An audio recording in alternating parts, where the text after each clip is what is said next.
Tango's inside. Assaultees.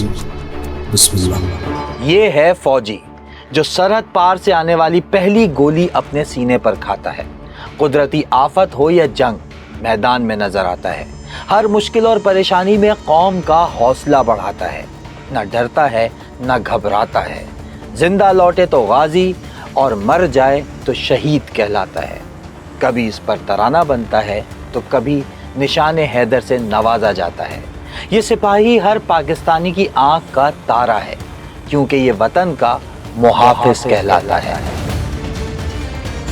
लेकिन मेरी ये वीडियो इस मुहाफिज पर नहीं, बल्कि एक ऐसे मुहाफिज पर है जो करता तो तकरीबन यही सब है, मगर फिर भी नजरअंदाज हो जाता है। मरता वो भी है मगर गिनती में नहीं आता। 24 घंटे हमारे साथ होता है और फिर भी हमें दिखाई नहीं देता, क्योंकि हमने उसे देखना कभी सीखा ही नहीं।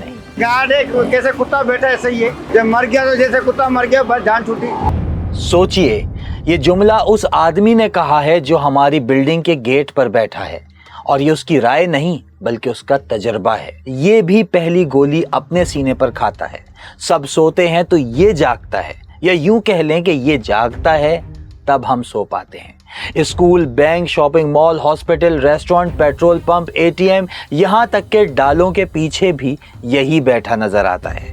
इतना जरूरी है ये हमारे लिए, मगर फिर भी 2 वक्त की रोटी मुश्किल से खाता है। 12 घंटे ड्यूटी है, उससे भी गुजारा नहीं हो रहा। खाना पीना और ड्यूटी पे जाते हैं, किराया वो भी हमारे ऊपर है। क्या करें सर, मजबूरी है। नहीं है पीछे हमारे गांव में मजदूरी का निजाम।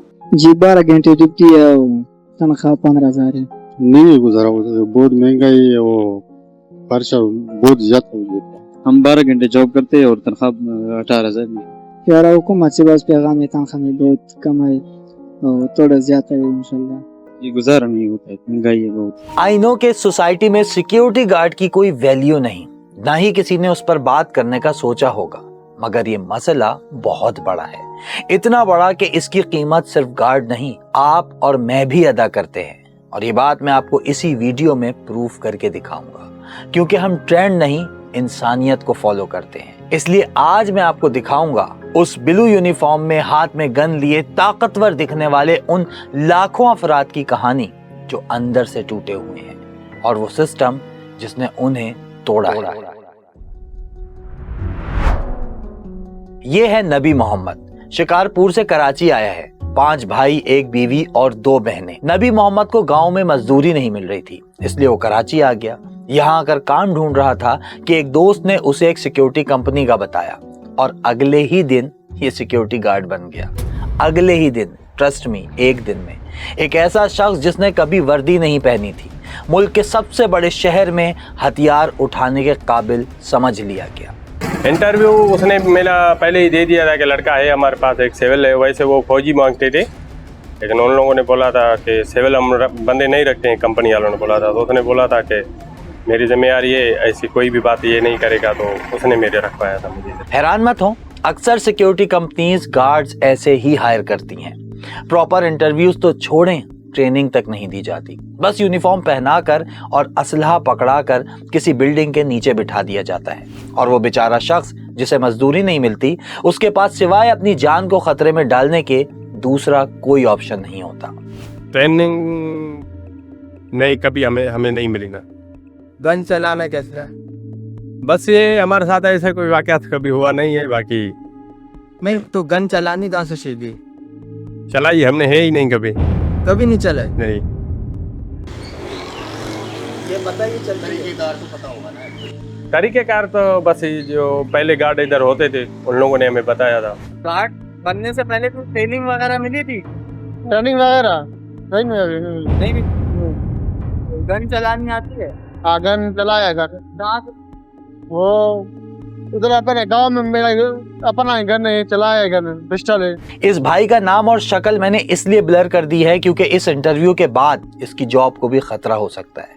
मगर ये सोचिए कि कितनी हाई रिस्क जॉब कर रहा है ये, सिर्फ घर वालों का पेट पालने के लिए।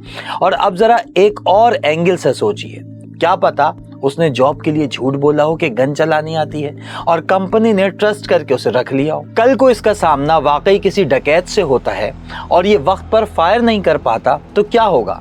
जान से जाएगा। बीवी बच्चे रुलेंगे। न्यूज चैनल्स पर एक टिकर चलेगा कि डाकुओं की फायरिंग से रहमान नामी गार्ड जान बहक, और सब हमेशा की तरह भूल जाएंगे, क्योंकि ट्रिगर दबाने को गन चलाना नहीं कहते, उसकी पूरी ट्रेनिंग होती है। आवाज पर कैसे काबू रखना है, निशाना कैसे लेना है, गोली कहां मारनी है, पोजीशन क्या होगी, और सबसे अहम फायर कब नहीं करना। और ये आखिरी वाला पॉइंट, यही वो पॉइंट है जहां ये मसला गार्ड का नहीं हमारा बन जाता है।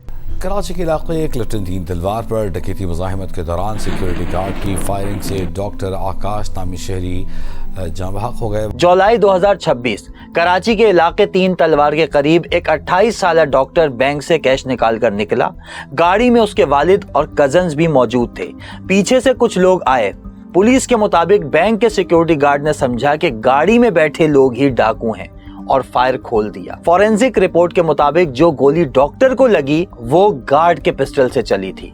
पुलिस के मुताबिक गार्ड का मौक़िफ़ ये था कि उसने अपने डिफेंस में फायर किया। अब जरा 1 मिनट रुकिए और सोचिए कि यहाँ मुजरिम है कौन। वो गार्ड जिसे कभी ट्रेनिंग ही नहीं दी गई, जिसे ये सिखाया ही नहीं गया कि खतरे और खौफ में फर्क कैसे करना है, या वो सिस्टम जिसने उसके हाथ में हथियार दिया लेकिन उसके दिमाग में कुछ नहीं। मैं ये नहीं कह रहा कि गार्ड मासूम है, ये फैसला तो अदालत करेगी। मेरा कहने का मकसद ये है कि एक बगैर ट्रेनिंग का आदमी लोडेड गन के साथ तकरीबन हर गली में खड़ा है, और ये सिर्फ उसके लिए खतरा नहीं, हम सब के लिए खतरा है। गार्ड की जान भी दांव पर है और आपकी भी। और यही वजह है कि हमने थिंक में आय को वाई से रिप्लेस किया है, क्योंकि हम आपको सिर्फ ये नहीं बताते कि क्या हुआ, हम ये बताते हैं कि ऐसा हुआ क्यों। और ये काम तब ही पॉसिबल है जब आप हमारे साथ खड़े हों। आपने ही हमें यहाँ तक पहुँचाया है। बस एक काम कीजिए कि सब्सक्राइब का बटन दबा दें, और अगर आपकी बिल्डिंग के नीचे भी कोई गार्ड बैठा है तो ये वीडियो अपनी बिल्डिंग के व्हाट्सएप ग्रुप में ज़रूर शेयर करें, क्योंकि इसका असल मकसद यही है। इधर भी तनख्वाह मजा नहीं है, 32,000 अभी इधर 40,000 दे रहे हैं, 12 घंटे ड्यूटी है, उससे भी गुजारा नहीं हो रहा। 25,000 हमारी तनख्वाह है, 2-4 हज़ार ये फ्लैट वाले अच्छे लोग हैं, कभी 100 कभी 200 दे देते हैं खर्चा चाय पानी का। 25,000। चलिए पहले कानून देखते हैं, फिर बताता हूं कि इस नंबर के पीछे कितना बड़ा गेम चल रहा है। सिंध हुकूमत ने बजट 2026-27 में कम से कम माहाना तनख्वाह 40,000 रुपए से बढ़ाकर 43,000 रुपए करने का ऐलान किया। इस हिसाब से तकरीबन 1654 रुपए डेली बनते हैं और 207 रुपए फी घंटा। अब एक आम गार्ड की ड्यूटी कितनी होती है? 12 घंटे, यानी कानूनी 8 घंटे से 4 घंटे ज्यादा, और लेबर लॉ कहता है कि ये 4 घंटे ओवर टाइम है, और ओवर टाइम दुगने रेट पर मिलता है। तो हिसाब लगा लेते हैं, 43,000 रुपए 8 घंटे के और अगले 4 घंटे डबल रेट पर, ये बनते हैं तकरीबन 86,000 रुपए माहाना। और इसके अलावा महीने में कम से कम 4 छुट्टियां। मगर एक गार्ड की एवरेज सैलरी कितनी होती है? 25,000। लॉ कहता है 86,000, मिल रहे हैं 18 से 40,000। ये कमी नहीं है बल्कि चोरी है, और ये चोरी उस आदमी के साथ हो रही है जिसे चोरी रोकने पर लगाया गया है। और रुकिए, कहानियां खत्म नहीं होती। इस तनख्वाह में भी कटौती होगी अगर छुट्टी की तो, क्योंकि महीने में कोई छुट्टी नहीं दी जाती। महीने में कितनी छुट्टियां हैं? एक भी छुट्टी नहीं है। एक भी छुट्टी नहीं है, छुट्टी नहीं है। तो फिर कैसे बीमार हो जाओ तो?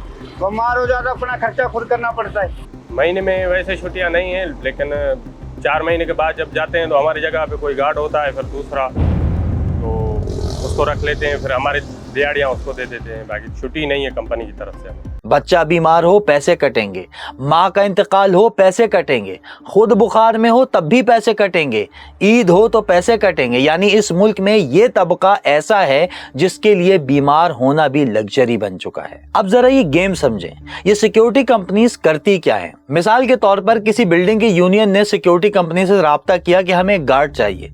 कंपनी कहेगी जी 50,000 दें, गार्ड ले लें। यूनियन उनको, जो बिल्डिंग की यूनियन होगी, 50,000 महीना देगी, कंपनी उनको गार्ड दे देगी जो उनको 12 घंटे ड्यूटी देगा वहां खड़े होकर। लेकिन कंपनी गार्ड को कितना देगी? 25,000, यानी एक गार्ड पर सीधा सीधा आधा प्रॉफिट। और ये सिर्फ एक गार्ड का हिसाब है, सोचें ऐसे हजारों गार्ड्स हैं और ये सब कुछ कानूनी है, क्योंकि कागज पर गार्ड उस बिल्डिंग का मुलाजिम है ही नहीं, वो तो कंपनी का है, और कंपनी कहती है कि वो कॉन्ट्रैक्ट पर है।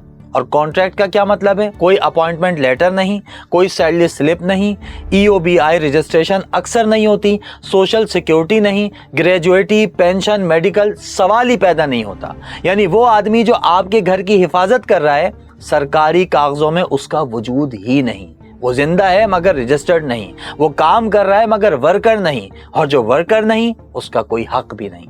और सबसे बड़ी चालाकी यही है। मसला सिर्फ कम तनख्वाह नहीं है, मसला ये है कि उस कम तनख्वाह के खिलाफ वो शिकायत भी नहीं कर सकता, क्योंकि शिकायत करने के लिए पहले आपका मुलाजिम होना साबित होना चाहिए।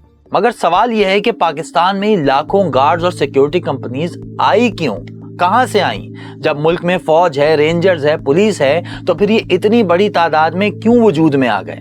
तो कहानी शुरू होती है 9/11 से।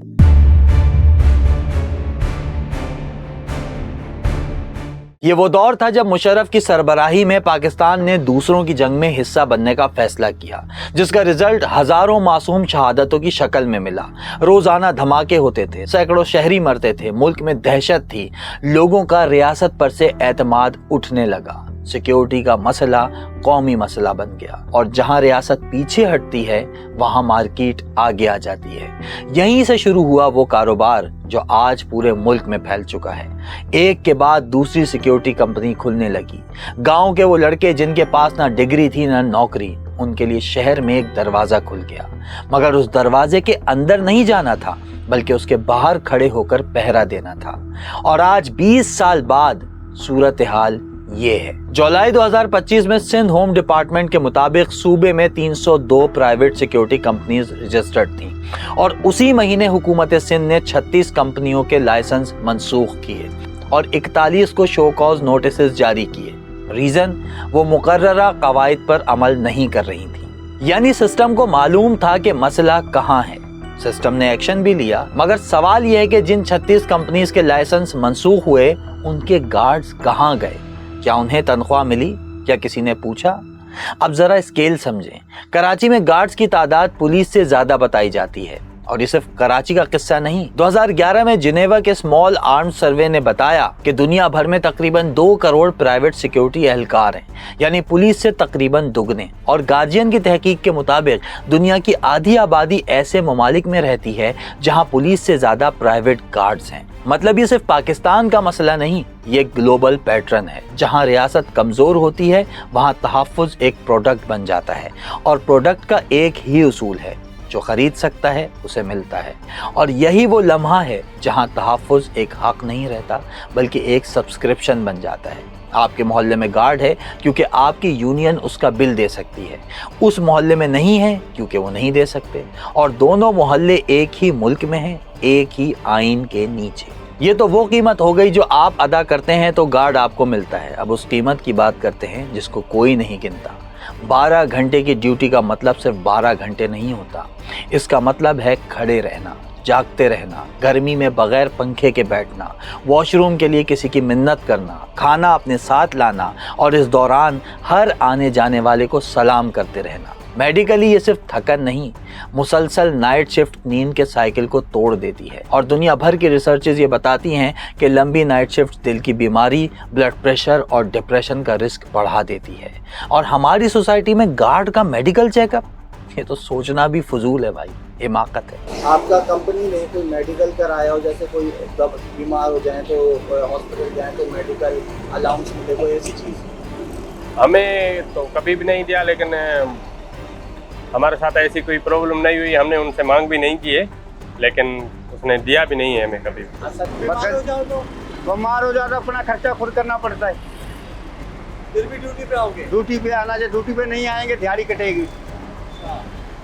और कंपनी ने कोई मेडिकल वगैरह दिया? कुछ नहीं दिया अभी तक। इसके बाद आती है सबसे भारी कीमत, जान की। मार्च 2025 कराची के इलाके PCHS में सहरी के वक्त फायरिंग हुई। 38 साला मिर्जा साजिद बेग जाँ बहक हो गए।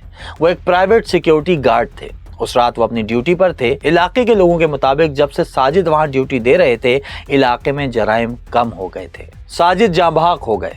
एक खबर चली, एक टिकर चला, और अगले दिन कोई और खबर आ गई। ये एक पैटर्न है। जब किसी जज पर हमला होता है तो हेडलाइन बनती है जज कत्ल, और साथ में लिखा होता है और उनका गार्ड भी। मगर वो गार्ड कौन था, कहां से आया था, उसके मरने के बाद उसकी फैमिली का क्या होगा, ये कोई नहीं सोचता। वो जो जज के साथ मरता है ना, उसका भी एक नाम था, एक घर था, कोई उसका इंतजार कर रहा था। और सबसे अहम सवाल, जब एक गार्ड ड्यूटी पर मारा जाता है तो उसके घर वालों को क्या मिलता है? कानून के मुताबिक कुछ मिलना चाहिए। Private security companies regulation ordinance में लिखा हुआ है कि ड्यूटी के दौरान गार्ड की मौत या माजूरी की सूरत में लाजमी इंश्योरेंस और मुआवजा मिलना चाहिए। लेकिन गार्ड्स को मिलता क्या है? अल्लाह ना करे जो तुम ड्यूटी करते हो उसमें कोई डाकू आ गया, मार के चले, वो हमारी जवाबदारी उन्हों की नहीं है। कोई इसका कोई मुआवजा मिलेगा? नहीं, कोई आसरा नहीं है। कोई हादसा पेश आ जाए तो उसके बाद घर वालों को कौन देखेगा? बस वो अल्लाह ही देखेगा, हम क्या कर सकते हैं। उनके लिए तो कर रहे हैं, अगर कुछ हो गया हादसा तो अल्लाह ही देखेगा। भाई कानून मौजूद है मगर सिर्फ कागज पर, प्रैक्टिकली कहीं इम्प्लीमेंट नहीं किया जा रहा। कितने गार्ड्स की फैमिलीज को इंश्योरेंस क्लेम मिला, कितनी कंपनीज ने वाकई पॉलिसी खरीदी, इसका कोई पब्लिक डाटा मौजूद ही नहीं। और जहां डाटा नहीं होता वहां जवाबदेही भी नहीं होती, कोई जवाब देने वाला भी नहीं होता। यही वजह है कि फौजी शहीद कहलाता है, पुलिस वाला शहीद कहलाता है और गार्ड सिर्फ हलाक। फर्क बहादुरी का नहीं, फर्क रजिस्ट्रेशन का है। अब सबसे जरूरी हिस्सा, क्योंकि मसला बताना आसान है मगर हल बताना मुश्किल। मई 2026 में सिंध असेंबली ने एक बिल मंजूर किया जिसका मकसद सूबे में काम करने वाली private security companies, private guards और सिक्योरिटी ट्रेनिंग इदारों को रेगुलेट करना है। इसी दौरान सिंध असेंबली ने डोमेस्टिक वर्कर्स वेलफेयर बिल भी मंजूर किया जो घरों में काम करने वाले वर्कर्स को कानूनी तहफ़्फ़ुज़ देता है। 8 घंटे का दिन, छुट्टियां और कम से कम उजरत इस बिल में लिखा हुआ है, यानी डायरेक्शन दुरुस्त है। मगर एक बात याद रखें कि पाकिस्तान में कानून बनना मसला नहीं रहा, कानून पर अमल होना मसला है। सन 2000 का ऑर्डिनेंस भी मौजूद है, 2002 का ऑर्डिनेंस भी मौजूद है, इंश्योरेंस की शिक भी, मिनिमम वेज का नोटिफिकेशन भी। फिर भी गार्ड्स को 16, 18 और 25 हजार मिल रहे हैं, कहीं कहीं पर 40 हजार हैं, लेकिन वो ऐसे इलाके जो पोश हैं सिर्फ वहाँ। तो होना क्या चाहिए? 5 चीजें, और ये पांचों चीजें मुमकिन हैं। ऐसा नहीं है कोई पहाड़ तोड़ने को कहा जा रहा है, ये पांचों चीजें ऐसी हैं जो हुकूमत वक्त आराम से इम्प्लीमेंट करा सकती है। नंबर 1, तनख्वाह बैंक अकाउंट में। हर गार्ड की तनख्वाह कैश में नहीं, बैंक अकाउंट या मोबाइल वॉलेट में जानी चाहिए, जो कि कोई कंपनी नहीं करती, अक्सर नहीं करती, क्योंकि जो चीज ट्रेस हो सकती है वो चोरी नहीं हो सकती। और कंपनी के लाइसेंस की तजदीद इस रिकॉर्ड से मशरूत होनी चाहिए। आसान अल्फाज में समझा देता हूँ कि जितनी भी कंपनीज हैं, हुकूमत वक्त ये करे कि उनसे कहे भाई आप अपने गार्ड्स को सैलरी ऑनलाइन ट्रांसफ़र करें या सैलरी स्लिप हमें दिखाएं।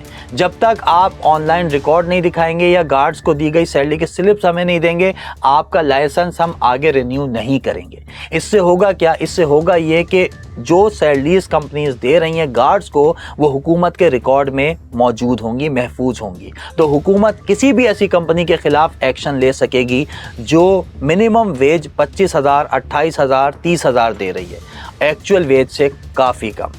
नंबर 2, ट्रेनिंग के बगैर हथियार नहीं। ये सबसे आसान और सबसे ज़रूरी उसूल है। सर्टिफिकेट नहीं तो गन नहीं। आईजी सिंध खुद 2024 में गार्ड्स के लिए एक ट्रेनिंग स्कूल की तजवीज़ दे चुके हैं। सवाल ये है कि वो स्कूल बना या नहीं। नंबर 3, इंश्योरेंस की शिक पर अमल। कानून पहले से मौजूद है, हमें बस उसे इम्प्लीमेंट कराना है। हर गार्ड की लाइफ इंश्योरेंस लाजमी, और उसका सर्टिफिकेट गार्ड के पास भी होना चाहिए, कंपनी की फाइल में नहीं। नंबर 4, 8 घंटे की शिफ्ट। 12 घंटे की कोई शिफ्ट नहीं होती, ये इस्तेहसाल होता है। एक पोस्ट पर 3 शिफ्ट्स होनी चाहिए, और अगर 12 घंटे लेने हैं तो ओवर टाइम कानून के मुताबिक देना पड़ेगा। और EOBI रजिस्ट्रेशन, लाइसेंस की शर्त होनी चाहिए। नंबर 5, और ये आपके लिए है, क्लाइंट की जिम्मेदारी। जो building, mall, bank, school security company को 50,000 दे रहा है, उसे पूछने का पूरा हक है कि गार्ड को कितने मिले। ये सवाल कॉन्ट्रैक्ट में लिखा जा सकता है, और ये एक सवाल पूरा खेल बदल सकता है। मैंने ये वीडियो फौजी से शुरू की थी और मैं इसे वहीं ख़त्म करूँगा। फौजी हमारा मुहाफिज है, उसकी इज्जत पर कोई समझौता ही नहीं। मगर एक बात नोट करें, फौजी की एक गिनती है, एक नंबर है, एक रिकॉर्ड है, एक इदारा है जो उसके पीछे खड़ा है। उसके बच्चों के लिए स्कूल है, उसकी बेवा के लिए पेंशन है, उसके नाम के लिए एक यादगार है जो कि होनी भी चाहिए। मगर हमारे गेट पर बैठे उस आदमी के पास सिर्फ एक प्लास्टिक की कुर्सी है, एक बगैर ट्रेनिंग की गन है और एक ऐसी तनख्वाह है जो कानून से आधी है। फर्क बहादुरी का नहीं, दोनों ही पहली गोली अपने सीने पर खाते हैं। फर्क सिर्फ इतना है कि एक कोई रियासत गिनती है और दूसरे की कोई गिनती नहीं। आखिरी बात, और ये आपके लिए है, आज घर जाते हुए अपनी बिल्डिंग के गार्ड से 2 सवाल पूछिएगा, नाम क्या है और तनख्वाह कितनी है। पहला सवाल उसे गार्ड से इंसान बना देगा और दूसरा सवाल इस पूरे सिस्टम को हिला सकता है, क्योंकि जो गिनती में आ जाए उसे फिर नज़रअंदाज करना मुश्किल हो जाता है।